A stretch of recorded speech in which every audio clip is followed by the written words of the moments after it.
미국의 닉슨 대통령이 영국 처칠 수상의 아들을 만나게 되었던 적이 있습니다. 닉슨 대통령은 평소에 처칠 수상을 존경하였기 때문에 그의 아들을 만나면서 이러한 질문을 하였다고 합니다. 나는 당신의 아버지를 존경하는데 특별히 뛰어난 연설을 들을 때마다 항상 감탄하였습니다. 당신은 아들로서 아버지의 어떠한 연설에 감동을 받았습니까? 이렇게 질문을 하였습니다. 이때 처칠 수상의 아들은 웃으면서 닉슨 대통령에게 이렇게 대답을 하였다고 합니다.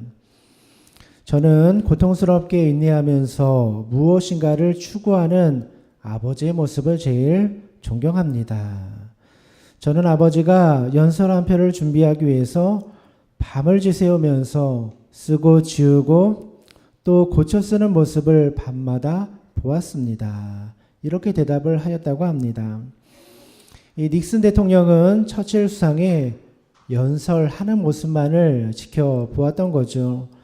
그러나 처칠 수상의 아들은 이 연설문 한 편이 만들어지기까지 얼마나 고된 과정이 있었는지를 옆에서 지켜보고 있었던 겁니다. 짧은 한 편의 연설을 만들기 위해서 수없이 고민하고 또 고민하였던 그 고통의 과정이 있다라는 것을 그의 아들은 알고 있었던 겁니다. 겉으로는 쉽게 보이는 연설 뒤에는 수많은 준비의 과정, 땀과 노력이 있었던 거죠. 이 세상의 모든 것이 저절로 만들어지는 것은 없는 겁니다. 모든 것이 다 시간이 필요한 것이고 노력과 땀이 필요한 것이죠. 우리가 그리스도인이 되는 것도 마찬가지입니다. 성숙한 그리스도인, 성화된 그리스도인이 되는 것은 가만히 있는다고 하여서 저절로 되는 것은 아니라는 겁니다. 반드시 훈련과 연단의 과정이 필요한 거죠. 오늘 본문의 말씀을 보면 하나님 앞에 쓰임받기 위하여 훈련을 받았던 한 사람에 관한 이야기가 나옵니다. 우리가 잘 알고 있는 바울이라는 사람의 이야기입니다. 바울은 놀라운 체험을 통해서 예수님을 영접한 사람이죠. 이전에는 예수님을 믿는 사람들을 박해하고 잡아서 감옥에 가두는 일을 하였던 사람이 바로 바울이었습니다. 박해자이었던 거죠. 하루는 바울이 그리스도인들을 잡기 위하여 다메섹이라는 곳을 향하여 가고 있었습니다. 마음속에는 그리스도인에 대한 미움과 그들을 박해하고자 하는 그런 원한의 마음이 가득하였죠. 그런데 이 다메섹으로 가던 길가에서 부활의 예수님을 만나게 됩니다. 환한 빛 가운데 찾아오신 예수님은 바울의 인생을 완전히 바꾸어 버리게 되죠. 그동안 바울은 예수님의 부활 사건 거짓말이라고 생각하였습니다. 그리스도인들이나 제자들이 꾸며낸 이야기라고 생각하였던 거죠. 그런데 막상 부활의 예수님을 만나게 되니까 더 이상 예수님을 부정하거나 부인할 수 없게 된 것입니다. 바울은 다메섹 도상에서 예수님을 만난 이후에 완전히 다른 사람이 됩니다. 이전에는 예수님을 믿는 자들을 핍박하고 박해하던 사람이 이제는 부활의 예수님을 증거하는 사람으로 그의 삶이 완전히 바뀌게 되죠. 바울이 처음 예수님을 만나게 되었을 때 그 마음이 얼마나 불타오르고 뜨거웠겠습니까? 자신이 만난 예수님, 이 부활의 예수님에 대하여 다른 사람들에게 증거하고 전하고 싶은 불같은 뜨거운 마음이 아마 바울에게도 있었을 겁니다. 보통 예수님을 처음 만났을 때 가장 뜨거운 마음이 임하게 되죠. 불같은 성령이 임해서 마음이 불타오르게 되는 겁니다. 그런데 바울은 예수님을 만난 이후에 바로 복음을 전하거나 교회를 위해서 일을 하지 않았다는 겁니다. 하나님께서는 바울을 인도하여 주셔서 이 복음 전도자가 되게 만들기 위하여 훈련의 시간과 과정을 바울에게 허락하여 주었던 거죠. 우리가 하나님의 일을 하기 위해서는 어느 정도 훈련의 과정이 반드시 필요한 겁니다. 말씀의 훈련도 필요한 것이고 기도의 훈련도 필요한 것입니다. 이러한 준비 과정이 없이는 주님의 복음을 위해서 우리가 헌신하거나 일을 할 수 없는 것이죠. 오늘 읽은 갈라디아서의 말씀을 보면 바울이 예수님을 만난 이후에 어떠한 과정으로 훈련을 받게 되었는지에 관하여 잘 보여주고 있습니다. 먼저 첫 번째로 바울이 받았던 훈련이 무엇입니까? 더 이상은 사람의 의견을 따르는 것이 아니라 하나님의 뜻을 따라 살아가는 삶을 훈련받게 됩니다. 바울의 배경은 전통 유대인의 가정에서 태어나서 자라게 되었습니다. 당시 유대교의 사람들은 하나님을 믿고 있었지만 그들은 예수님을 인정하지 않았습니다. 예수님이 하나님의 아들이고 예수님이 우리 죄를 위하여 십자가에 죽으셨다라는 걸 그 당시 전통 유대인들은 인정하지 않았습니다. 그래서 이 전통 유대인들, 특별히 바리새인이나 대제사장과 같은 사람들이 예수님을 핍박하였고 십자가에 못 박아 죽이기까지 하였던 거죠. 바울도 이러한 유대교 전통에서 자란 사람이었습니다. 그러니 예수님을 믿는 사람들을 박해하는 거, 죽이는 거 당연하게 생각할 수밖에 없었던 거죠. 바울이 변화를 받고 나니까 문제가 생겼습니다. 만약에 그리스도인이 되어서 가족들에게 돌아가면 분명히 갈등이 시작이 될 것을 바울도 알았던 거죠. 변화받은 바울을 보면서 유대교 가족들은 말하였을 겁니다. 네가 미쳤구나. 네가 빨리 정신을 차려야지. 빨리 돌아와야지. 아마 이러한 갈등들이 가족 가운데 있었을 겁니다. 바울은 이러한 사실을 잘 알았기 때문에 예수님을 만나고 변화받은 이후에 이렇게 행동을 하였다. 갈라디아서에 기록을 합니다. 16절의 말씀을 보면 그의 아들을 이방에 전하기 위하여 그를 내 속에 나타내시기를 기뻐하셨을 때에 예수님을 만났을 때를 의미하죠. 그때 내가 곧 혈육과 의논하지 아니하고 라고 바울은 고백하고 있습니다. 예수님을 만나서 이제 복음 전도자의 사명을 받게 되었을 때 첫 번째로 무엇을 하였습니까? 가족들과 의논하지 않았다. 바울은 그렇게 말을 합니다. 예수님을 믿는 문제 때문에 가족들 가운데 갈등이 시작될 것을 바울은 잘 알고 있었기 때문입니다. 여러분, 때로는 우리가 믿는 예수님, 우리가 예수님을 믿는 것 때문에 이 세상 사람들과 의견 충돌 또는 갈등이 일어날 때가 많이 있는 겁니다. 예수님께서는 말씀대로 살아가야 된다 말씀하여 주었는데 세상 사람들은 전혀 다른 이야기를 하죠. 나는 예수님 만나서 마음이 뜨거워서 집에 가서 예수님 믿게 되었습니다. 여러분, 가족들도 다 예수님 믿어야 됩니다. 이렇게 말을 하는데 가족들은 이해를 하지 못하죠. 야, 네가 미쳤구나. 네가 무슨 일인데 그렇게 말을 하느냐. 갈등이 일어날 때가 있다라는 겁니다. 막상 세상 가운데 우리가 믿음대로 살아가려고 하다 보면 사람들은 다른 이야기를 합니다. 뭐하러 예배를 드려? 뭐하러 예수님을 믿어? 뭐 이렇게 좋은 날 교회 가서 말씀을 들어 놀러 가야지. 세상 사람들은 우리가 믿는 예수님에 대하여 이해하지 못하기 때문에 우리들을 이해하지 못하고 갈등이 일어날 때가 많이 있는 것이죠. 가정 안에서도 갈등이 일어나기도 합니다. 또 직장 안에서도 이런 갈등이 일어날 때가 참 많이 있습니다. 직장 안에서 내가 예수님을 믿는 것 때문에 겪는 갈등 얼마나 많이 있습니까? 이렇게 하나님의 뜻과 세상 사람들의 의견이 나눠질 때, 갈등하게 될 때 우리는 어떻게 해야 되겠습니까? 우리는 오늘 바울을 통하여 해답을 얻을 수 있는 것이죠. 바울은 사람들과 의논할 것이 아니라 하나님의 뜻이 무엇인지를 구하는 모습을 우리에게 보여주고 있더라는 겁니다. 물론 가족들과 대화를 나누고 의논할 수 있지만 오늘 본문의 말씀을 보니까 바울은 그렇게 하지 않았습니다. 내가 곧 혈육과 의논하지 아니하고 혈육을 떠나서 하나님의 뜻대로 살아가는 훈련, 그 훈련을 바울이 먼저 받고 있더라는 것이죠. 바울이 첫 번째로 받은 훈련은 다른 것이 아니었습니다. 하나님을 따라서 세상의 가치관으로부터 떠나는 훈련을 하였던 거죠. 그동안 삶이 사람의 의견을 따라 살아가는 그러한 삶이었다면 이제는 과감히 사람의 의견을 끊어버리고 하나님의 뜻을 구하는 훈련을 먼저 받게 되었던 거죠. 여러분, 믿음의 조상 아브라함, 우리가 잘 알죠? 하나님께서 아브라함에게 나타나 주셔서 가장 먼저 하신 명령이 무엇입니까? 너희 본토 친척 아비 집을 떠나라. 가족들을 떠나라. 이 명령을 가장 먼저 주고 있습니다. 왜 떠나야 합니까? 그곳은 우상을 숭배하는 곳이었기 때문에, 우상 숭배가 가득한 지역이기 때문에 그것을 떠나야지 온전히 하나님을 바라볼 수 있었기 때문이라는 겁니다. 여러분, 세상을 떠나는 훈련, 세상을 등지고 살아가는 거 절대로 쉬운 일이 아니죠. 얼마나 많은 갈등과 어려움이 있습니까? 그러나 하나님께서는 오늘 우리에게도 이러한 훈련을 요구하고 계시다라는 겁니다. 하나님을 섬기며 살아가는 것은 세상의 방식과 세상의 생각대로 살아가는 것이 아니라는 것이죠. 그거 과감히 끊어버리는 거, 첫 번째 훈련이라는 겁니다. 설교와 말씀만 붙잡고 목회하시는 김서택 목사님이라는 분이 계십니다.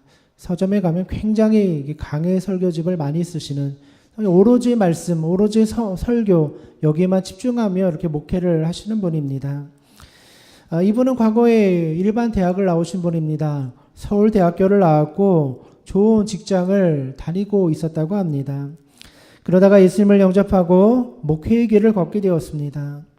목회를 시작하면서 가졌던 결단은 오직 말씀만 붙잡고 목회해야 되겠다. 말씀만 의지해야 되겠다. 그런데 막상 목회를 시작하고 나니까 어려움이 찾아오는 겁니다. 가장 큰 문제는 먹고 사는 문제가 가장 먼저 걸리더라는 겁니다. 말씀만 붙잡고 살자니 먹고 사는 문제가 해결이 안 되는 겁니다. 그때 한 가지 유혹의 마음이 찾아오게 되었습니다.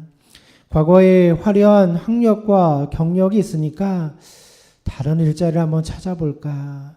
당장 먹고 사는 문제가 어려우니 잠깐이라도 다른 직업을 가져볼까. 이게 가장 마음속에 크게 찾아오는 유혹이었다고 합니다. 목회의 길에 헌신하였지만 다시 과거로 돌아가고 싶은 유혹, 세상의 방식과 세상의 직업으로 돌아가고 싶은 유혹의 마음이 찾아오게 되더라는 거죠. 그때 단호하게 한 가지 결단을 하게 됩니다. 과거의 삶으로부터 완전히 단절하고 떠나는 훈련을 하게 된 거죠. 먹고 사는 문제가 해결이 안 되어도 나는 다시 돌아갈 수 없다. 나는 다시 세상의 방식으로 살 수 없다. 단호하게 결단을 하게 됩니다. 그때 마음에 결단을 하고 오직 말씀만을 붙잡고 살아가니까 하나님께서 놀랍게 역사하여 주셔서 기적의 문을 열어주기 시작하였다고 합니다. 처음에는 전혀 열리지 않을 것 같은 문이 조금씩 열리기 시작하더니 그곳에서 하늘의 복이 흘러내려오는 것을 경험하게 되었던 것이죠. 그러더니 어느 순간에는 그 문이 활짝 열리더니 하나님의 은혜가 폭포수처럼 부어지는 경험을 하게 되었다고 합니다. 누구나 과거의 삶으로 돌아가고 싶은 유혹이 있습니다. 과거의 삶이 편하다고 생각하기 때문이죠. 예전이 더 좋았는데, 예전처럼 사는 것이 더 편했는데 라는 유혹이 찾아올 때가 있습니다. 그러나 정말 우리가 하나님의 뜻대로 살아가기 위해서는 결단의 순간이 필요한 겁니다. 우리 절대로 돌아갈 수 없습니다. 지금이 비록 힘이 들지라도, 지금이 오히려 갈등이 있고 어려움이 있어도 나는 과거로 돌아갈 수 없습니다. 이 결단의 마음이 가장 먼저 우리 가운데 필요한 거죠. 여러분, 사도 바울이 그냥 위대한 사도가 된 것이 아닙니다. 이러한 연단과 훈련의 과정이 있었던 거예요. 가정 안에 갈등이 있을 때 그 갈등의 문제 속에서 하나님을 붙잡는 훈련, 이거 사도 바울이 하였던 거죠. 그렇다면 바울은 가족들과 만나지 않고 무엇을 하였습니까? 오늘 17절의 말씀을 보면 이렇게 기록합니다.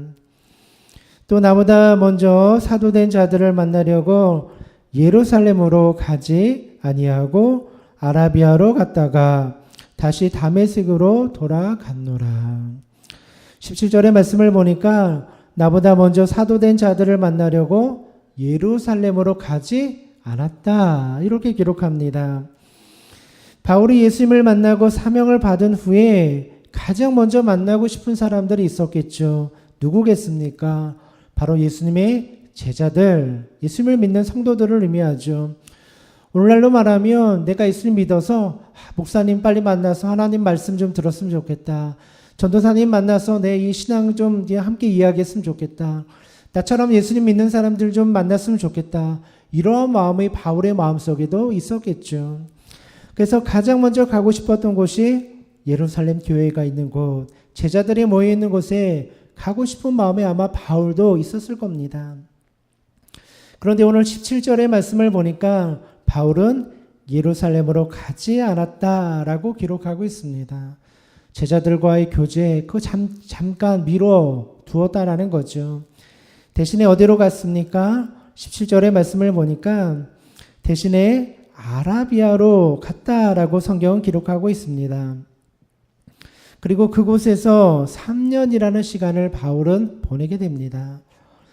우리가 생각할 때 바울이 예수님을 만나고 바로 하나님의 일을 했을 것이다. 주님의 사명을 감당했을 거다. 우리 그렇게 생각을 하죠.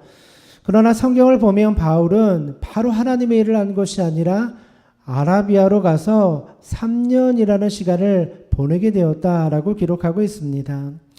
그럼 바울 3년 동안 무엇을 했을까요? 바울은 이 아라비아에 가서 3년 동안 하나님 앞에 기도의 훈련, 말씀의 훈련을 받았겠죠. 그동안 자신이 잘못 알았던 하나님의 말씀이 구약의 성경 다시 처음부터 쭉 읽으며 정리하는 시간을 가졌을 겁니다. 구약 성경에서 이러한 말씀이 부활의 예수님, 우리에게 오신 이 메시아 예수님을 가리켜 말씀하신 것이구나. 아마 그러한 공부를 하셨을 겁니다. 또 매일같이 기도하면서 예수님과 깊은 교제를 나눴을 겁니다. 부활의 주님을 한 번 만나서 끝나는 것이 아니라 매일매일 삶 속에서 어떻게 주님과 교제하는지, 어떻게 주님의 음성을 듣는지 이 3년의 과정 속에서 훈련을 받게 되었을 겁니다. 여러분, 우리가 하나님 앞에 쓰임받기 위하여서는 그냥 성령 받고 예수님 만났다고 하여서 바로 쓰임받는 것이 아니라는 겁니다. 일정 기간, 시간 동안 말씀의 훈련도 받아야 되는 것이고 기도의 훈련도 받아야지만 우리의 믿음이 조금씩 단단하여지고 성숙하여지는 거죠. 잘 준비된 사람이 하나님 앞에 크게 쓰임받을 수 있는 겁니다. 그냥 나의 열정과 뜨거움만으로 달려들다 보면 금방 지쳐버리는 거죠. 에너지를 다 소진해 버리게 되는 겁니다. 오늘 바울도 마찬가지입니다. 하나님께 쓰임받기 위하여 바울은 3년이란 긴 시간 동안 자기 자신을 돌아보고 하나님을 바라보는 훈련, 말씀과 기도의 훈련을 받게 되었던 거죠.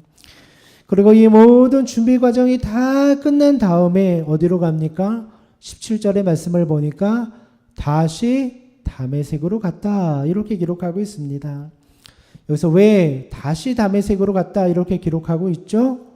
처음 부활의 주님을 만난 다음에 첫 번째로 간 곳이 다메섹이었기 때문입니다. 부활의 주님 만나고 회심하고 제일 먼저 간 곳이 원래 목적지였던 다메섹으로 가게 되었죠. 그러나 첫 번째 다메섹에 갔을 때 무슨 문제가 있습니까? 사람들이 다 의심의 눈초리로 바울을 쳐다보는 겁니다. 저 사람 그리스도인을 잡아 박해하는 사람인데 다 의심의 눈초리로 보는 겁니다. 사도행전 9장 21절의 말씀을 보면 그 당시 상황에 대하여 이렇게 기록하고 있습니다. 제가 한번 읽어드리겠습니다. 듣는 사람이 다 놀라 말하되 이 사람이 예루살렘에서 이 이름을 부르는 사람을 멸하려던 자가 아니냐. 여기 온 것도 그들을 결박하여 대제사장들에게 끌어가려고 함이 아니냐 하더라. 당시 다메섹에 있던 사람들이 바울을 보고 하였던 말입니다. 여기 온 것도 우리들을 결박하여 대제사장에게 끌고 가려고 바울이 온 것이 아니냐. 사람들이 그렇게 이야기하였습니다. 바울은 이미 변화받고 그리스도인이 되었는데 사람들은 의심의 눈초리로 바울을 보는 겁니다. 바울이 변화된 것에 대해서 사람들이 믿지 않고 인정하지 않았던 거죠. 그래서 바울은 그 다메섹을 떠나서 아라비아에 가서 3년 동안 하나님의 때를 기다리는 거예요. 언제 내가 하나님의 일을 할까? 언제 복음을 전할까? 3년을 기다린 겁니다.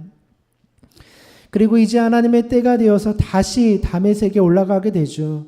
그래서 오늘 갈라디아서의 말씀에는 다시 다메섹으로 갔다. 두 번째 갔다. 이렇게 기록하고 있죠.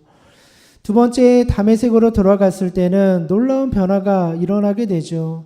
사람들이 바울을 받아들일 수 있는 마음의 준비가 되어 있었기 때문입니다.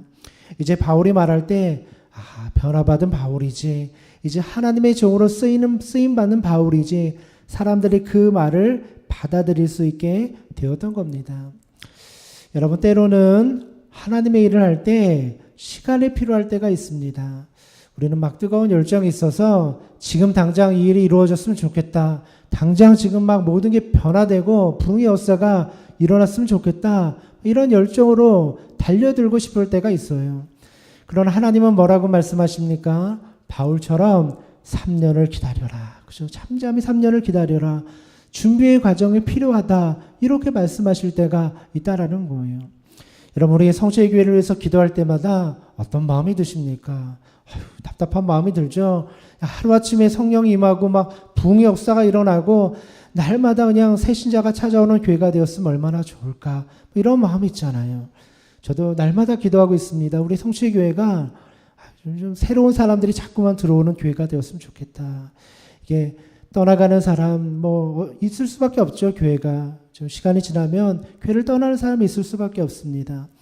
교회를 떠나는 사람을 잡으려고 하는 데는 한계가 있을 수밖에 없어요. 시간이 지나면 교인들은 줄어가는 것이 당연한 이치라는 거예요.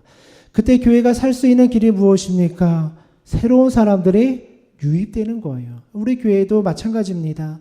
우리 교회가 유지되고 또 부흥하기 위해서 필요한 것은 새로운 사람들이 자꾸만 우리 교회를 찾아와야 돼요. 그래서 저희 기도의 제목은 매주 한 번 오든 두 번 오든 상관없이 좀 새로운 사람들이 다 이 문을 열고 들어오는 것을 놓고 기도하고 있어요. 그런데 우리 마음에는 하루아침에 이 모든 부흥의 역사가 일어났으면 좋겠다, 이런 마음 있잖아요. 그렇죠? 다른 교회처럼 1년에 막 2배씩 성장하고. 그런데 하나님의 방식은 다를 수도 있다라는 거예요. 부흥의 역사가 일어나기 위해서 뭐가 있어야 됩니까? 준비의 과정이 필요하다라는 거예요. 하루아침에 교회가 부흥하고 변화되는 것이 아니라 준비를 잘하고 있는 교회가 하나님의 때가 되었을 때 부흥의 역사를 맞이하게 된다라는 거예요. 우리 교회가 지난주에 49주년 창립 주일을 맞이했어요. 역사적으로 보면 우리 지방 교회 중에 굉장히 오래된 역사를 가지고 있는 교회예요. 우리가 계속 준비하고 있는 과정일 수도 있어요. 그렇죠? 하나님이 49년을 기도하게 하신 거예요. 믿음의 선배들이 계속해서 기도해 온 거예요.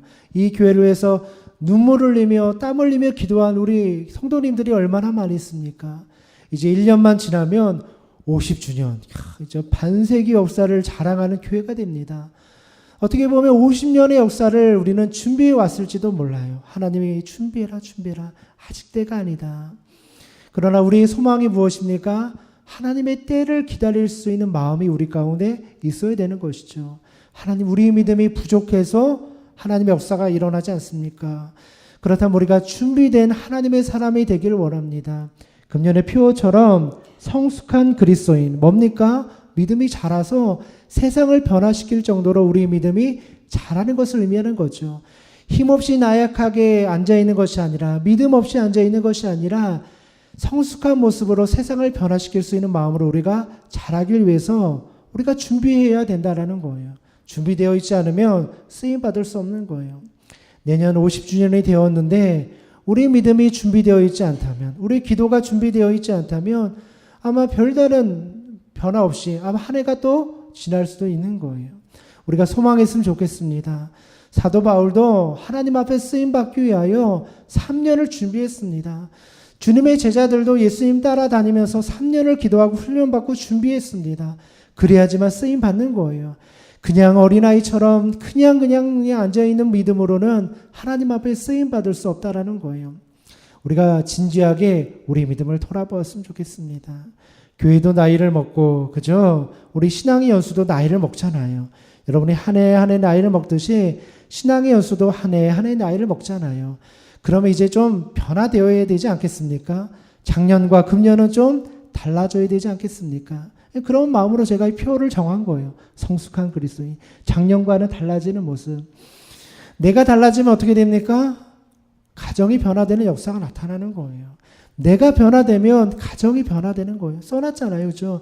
내 영혼이 변화되면 가정이 변화되는 거예요. 가정의 변화가 역사가 나타나면 교회와 지역사회가 변화되는 역사가 나타나는 거예요. 그래서 사람의 숫자가 중요한 게 아니라 정말 한 사람이라도 깨어서 기도하는 사람이 있으면 그 사람을 통하여 하나님의 역사하여 주시는 거죠. 어젠가 어느 TV 프로그램을 보니까 어느 회사, 미국에서 크게 성장하는 회사 이야기가 나오더라고요.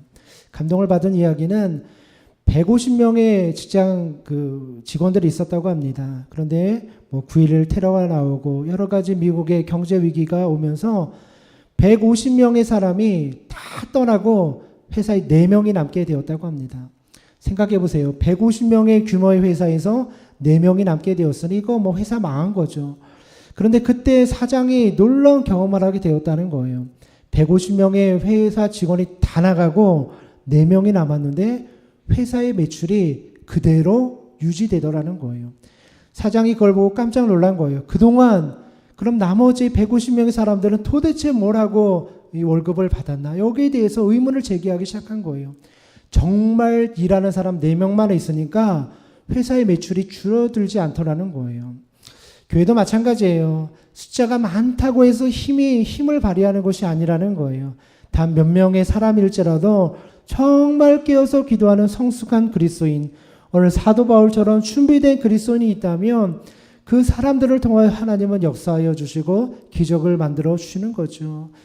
문제는 그 한 사람이 없어서, 그죠? 소돔과 고모라에 그 10사람이 없었던 것처럼 그 한 사람이 없어서 오늘날 우리가 연약함 속에 머물러 있는 거죠. 준비되어야지만 하나님 앞에 쓰임받는 겁니다. 내 열정으로 일하는 것이 아니라 하나님의 능력으로 일하는 것이기 때문이죠. 가장 힘든 일 기다림이라는 책이 있습니다. 예전에도 제가 한번 소개해드렸는데요. 믿음 생활하다 보면 기다리는 게 제일 힘든다. 그런 이야기를 하고 있죠. 이 책의 저자는 간호사 직업을 가지고 있었습니다. 간호사 생활을 하다가 복음 전하기 위해서 이 간호사 생활에서 조기 은퇴를 하게 됩니다. 의료, 선교를 하기 위함이었죠. 자신이 가지고 있는 의료 기술을 가지고 선교의 쓰임을 받기 원했습니다. 어떻게 하나님 앞에 쓰임 받을까? 구체적인 계획도 다 가지고 있었습니다. 그런데 하나님께서 기회를 주지 않는 거예요. 나는 회사도 그만두고 의료 선교를 하고자 헌신하였는데 하나님께서 길을 열어주지 않는 거예요. 선교 나갈 수 있는 길도 다 막으시는 거예요. 나 대신 다른 사람을 내보내는 거예요. 선교의 기회를 얻어서 나가게 되었는데 의료 선교하고는 전혀 다른 일을 하나님께서 시키는 겁니다. 기도 사역을 시키는 거예요. 집집마다 방문하여 기도하는 일을 시키는 거예요. 마음속에 답답함이 있었습니다. 하나님, 내가 의료 선교를 하기 위해서 이렇게 회사도 그만두고 헌신하였는데 왜 기회를 주지 않나요? 한참 시간이 흐르는 동안 하나님의 길을 열어주지 않는 겁니다. 묵묵하게 하나님의 때를 기다리면서 기도의 사역을 담당하고 있는데 어느 날인가 이제 기도 사역을 하려고 준비하고 있는데 갑자기 한 자매가 뛰어 들어오는 겁니다. 그러면서 선교센터에 찾아와서 이렇게 이야기하는 겁니다. 여러분, 선교팀 중에 혹시 간호사가 있습니까? 이렇게 물어보는 거예요. 나중에 상황을 들어보니까 이 자매는 의료 선교를 하기 위해서 왔는데 치과, 의료 봉사를 하기 위해서 온 거예요. 의사 선생님이 있는데 환자들을 받을 수 있는 간호사가 없어서 혹시 이 팀에 간호사가 있는지 찾아왔던 거죠. 하나님이 절묘한 타이밍에 간호사로서 의료 선교를 할 수 있도록 길을 열어 주었던 겁니다. 그동안의 준비 과정, 왜 하나님 나를 이곳에 보내셨습니까? 왜 하나님 나에게 간호사로서 의료 선교를 하는 것이 아니라 기도만 시킵니까? 답답한 마음이 있었겠죠. 그런데 하나님의 때가 되니까 길을 열어주더라는 겁니다. 가서 일을 하는데 놀라운 일들이 일어나기 시작합니다.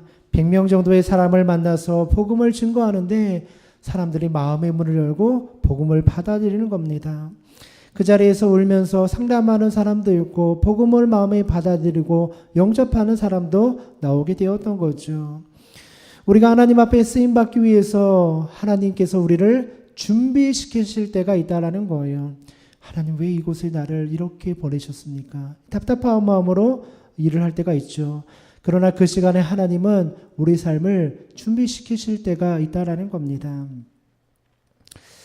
저도 목회를 하면서 처음 목회지에 나갔을 때 홍천에 있는, 예전에 우리 수련회 갔었죠. 홍천에 있는 그 홍천 그 인터체인지 바로 밑에 가면 성산리라는 곳이 있는데 그곳에서 처음 목회를 시작을 하였습니다. 처음에 그곳에 목회 나가기 전에는 저도 다른 목회자들처럼 인턴 전도사를 하기를 원했어요. 우리 뭐 장로님들 잘 아시지만 인턴 전도사라는 것은 큰 교회 가서 목회를 배우면서 전도사처럼 풀타임으로 일하는 그런 전도사를 말합니다. 뭐 생활도 좀 여유가 있고 또 여러 가지 배울 수 있어서 인턴 전도사를 하기를 원했는데 뜻하지 않게 시골 아주 작은 교회에 가서 목회를 하게 되었습니다. 보통 목회를 하면은 3년 정도 목회 과정을 경험하죠. 3년 정도 하면 목사 안수를 받습니다. 그런데 저는 목사 안수를 받지 않고 그 졸업을 하지 않고 갔기 때문에 4년 동안 이제 진급 과정을 겪게 됩니다. 보통 서리 전도사를 하고 준일, 준이 이렇게 전도사 3년을 하게 되는데 첫 해에 갔을 때 저는 서리 자격이 없었어요. 그래서 장로님 아시나 모르겠는데 무서리라는 게 있어요. 무서리. 이건 서리 전도사도 아니라는 거예요. 전도사도 아닌 거죠. 그냥 목회는 하고 있지만 자격이 없는 거예요. 그래서 사실은 지방회도 참석할 수 없는 자격이 없는 그런 목회자로 갔죠. 그러다 보니까 4년이란 긴 시간을 이 진급 과정을 어쩔 수 없이 시골에서 목회를 하게 되었습니다. 처음에 시골 교회 가서 목회를 하니까 참 답답한 거예요. 사는 것도 힘들고 예전에 말씀을 드렸죠. 한 4-5분 앉아서 예배 드리는데 설교 시작하면 5분 만에 다 2분, 3분 주무시고 벽 보고 설교를 하는 건지 사람을 보고 설교하는 건지 답답한 거예요. 밤이 되면 너무나 고요합니다. 아무 소리가 안 나요. 서울에서 평생을 살던 사람이 시골에 생활을 하니까 미칠 것 같은 거예요. 막 정신병에 걸릴 것 같은 거예요. 원망의 마음이 있었습니다. 하나님께서 왜 나를 이곳에 보내셨을까? 참 설교 시작하면 5분 만에 자는 이 성도님들에게 이 말씀을 전하기 위해서 나를 보내셨나? 답답한 마음이 있었습니다. 차라리 큰 교회 가가지고 목회를 배웠으면 얼마나 좋았을까? 먹고 사는 것도 걱정 안 해도 되었을 텐데 이런 마음이 있었죠. 그런데 4년 동안 그곳에서 생활하면서 굉장히 중요한 것을 배우게 되었습니다. 한 번도 쉬지 않고 주일날, 수요일날 매주 4년 동안 설교를 하다 보니까 어쩔 수 없이 설교의 훈련이 되는 거예요. 처음에 내려갔을 땐 뜨거움이 있잖아요. 뜨겁게 설교하면 성도님들이 은혜를 받았다고 해요. 그런데 문제는 뭐냐면 2주, 3주, 4주 설교하다 보니까 설교할 거리가 없는 거예요. 신학교를 다니면서 설교 준비가 안 되었으니 성도님들 놓고 설교하는데 한 주 설교하니까 2번째, 3번째 주는 그 내용이고 그 설교가 그 설교인 거예요. 제가 스스로 느끼는 거죠. 야, 내가 설교의 준비가 안 되었구나. 4년 동안 하였던 일이 뭐냐면 매일같이 목사님들의 설교를 듣는 거예요. 좋은 목사님들의 설교를 듣고 설교 원고를 읽고 그러다 보니까 내 자신의 부족함이 보이는 거예요. 내가 정말 설교의 준비가 안 되었구나. 그때부터 설교 준비를 열심히 하기 시작했습니다. 열심히 했어요. 그렇죠? 열심히 책도 보고 준비도 하고 원고도 쓰고 고치고 좋았던 건 뭐냐면 딱 설교를 시작하면은 성도님들이 다 주무시잖아요. 5분 만에 다 주무시니까 설교를 어떻게 하든 상관이 없는 거예요. 그래서 굉장히 다양하게 설교를 할 수 있어요. 어쩔 때는 예화 설교도 해보고 어떤 사람들은 이야기 설교가 좋다고 해서 이야기처럼 설교도 꾸며보고 여러 가지 설교를 해도 어차피 주무시는 거는 같으니까 이 설교도 해보고 저 설교도 하면서 설교의 스타일이 생기기 시작하는 거예요. 이렇게 하는 거는 잘못했구나. 훈련이 되는 거예요. 처음에는 내가 왜 이 시골 마을에 와서 내가 이렇게 고생을 하면서 목회를 해야 되나 이게 이해가 되지 않았어요. 그런데 4년이 지나고 나니까 또 지금 돌이켜 보니까 그 시간과 그 훈련 연단의 과정이 없었다면 내가 지금 목회를 하고 있을 수 있었을까? 아마 지금도 막 헤매고 있진 않았을까? 그 시간과 연단의 시간이 있었기 때문에 지금은 명확하게 보입니다. 설교는 이 정도 준비해야 돼. 이 정도 과정이 필요해. 이게 스스로 훈련이 되었기 때문에 이것이 하나의 스타일로 굳을 수 있게 되었던 거죠. 저에게 너무나 절실하게 필요한 시간이었기 때문에 하나님께서 나를 그곳에 보내셨다라는 겁니다. 오늘 여러분들도 마찬가지입니다. 때로는 내가 왜 여기서 이렇게 고생하고 있나? 그러나 그곳에 하나님의 부르심이 있을 수 있다라는 거예요. 왜 하나님 나에게 3년이라는 긴 시간을 기다리게 하십니까? 빨리 예루살렘 가서 복음 전하면 얼마나 좋습니까? 그러나 그 시간을 통하여 하나님이 여러분을 연단하고 계실 수도 있다라는 거예요. 모든 일에는 다 준비의 과정이 필요합니다. 우리 성체교회가 부흥하는 것도 준비의 과정이 필요해요. 50년 동안 준비했는데 하나님이 앞으로 50년 더 준비하라고 말씀하실 수도 있잖아요. 어떻게 하면 그거 빨리 부흥이 일어날 수 있겠습니까? 우리 믿음이 잘 준비되어야 하는 거죠. 우리 믿음이 성숙하고 연단되어서 복음을 위해서 정말 목숨을 걸 수 있는 마음이 되면 하나님이 그 마음을 통하여 역사하여 주는 거죠. 여러분 이제 정말 1년 있으면 우리 50주년입니다. 그래서 고민이 많이 돼요. 내년 50주년이면은 뭐 이런 행사를 해야 되나 저런 행사를 해야 되나 보통 그러지 않아요. 50주년 되면 막 기념품도 좋은 거 사고 막 하잖아요. 그런데 과연 우리 성체교회가 50주년이었을 때 그렇게 기념할 만한 그런 마음의 그런 준비가 우리가 되어 있을까? 저에게 부담감이 있어요.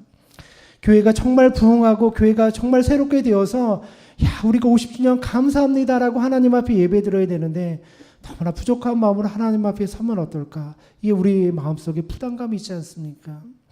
여러분 우리 이제 49년이 지나고 앞으로 50년을 바라본 우리 성체교회 우리 새롭게 기도하는 마음을 가졌으면 좋겠습니다. 하나님 우리가 잘 준비되어서 50년 준비했으니 하나님 이제는 부흥의 폭발의 역사 우리에게 좀 주십시오. 우리 기다릴 만큼 기다렸고 기도할 만큼 기도했습니다. 하나님 역사하여 주옵소서. 어떤 전환점이 될 수 있는 그런 한 해가 되길 위해서 우리가 기도하고 준비할 수 있는 그런 마음이 있었으면 좋겠습니다. 사랑하는 성도 여러분, 잘 준비되고 훈련받은 성도가 쓰임받는 것입니다. 여러분 모두가 사도 바울처럼 잘 준비되어서 하나님 앞에 쓰임받는 우리 믿음의 성도님들 되시기를 주님의 이름으로 축원드립니다. 함께 기도드리겠습니다.